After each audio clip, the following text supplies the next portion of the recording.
The lessons from yesterday's study on Proverbs 26:11 and 2 Peter 2:22, comparing folly, sin, to returning to one's own vomit, have deeply impacted me, causing me to contemplate the dangers of straying from God's will and grace. Today I have additional thoughts to share. John 5:13-15. The man who was healed had no idea who it was, for Jesus had slipped away into the crowd that was there. 14 later, Jesus found him at the temple and said to him, "See, you are well again. Stop sinning or something worse may happen to you." 15. The man went away and told the Jewish leaders that it was Jesus who had made him well.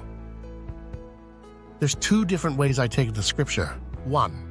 In this passage, Jesus performs a miraculous healing of a man who had been an invalid for 38 years. However, after the healing, Jesus warns him to stop sinning lest something worse happens to him. The man then reports to the Jewish leaders that it was Jesus who had healed him. One important lesson we can draw from this passage is the idea that sin has consequences. Although the man had been healed, Jesus warns him not to continue in sin lest he suffer a worse fate. This reminds us that sin can have negative effects on our lives, and it is important to strive for righteousness. Another important theme in this passage is the power of testimony.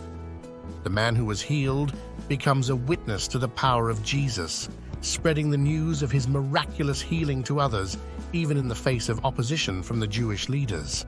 This highlights the importance of sharing our faith and the ways in which God has worked in our lives with others, even when it may be difficult or unpopular to do so. Overall, this passage encourages us to strive for righteousness and to share the transformative power of Jesus Christ with others. 2. Or in this account, we see a man who was healed by Jesus being warned by him to stop sinning or risk facing something worse. Despite this warning, the man, instead of taking it to heart and making positive changes, chooses to betray Jesus by going to the Pharisees and telling them who healed him. This raises an important question for us. When God delivers us from something, will we let our past sins become our testimony, or will we be healed and choose to continue living a life of sin? Proverbs 26:11. As a dog returns to its vomit, so fools repeat their folly.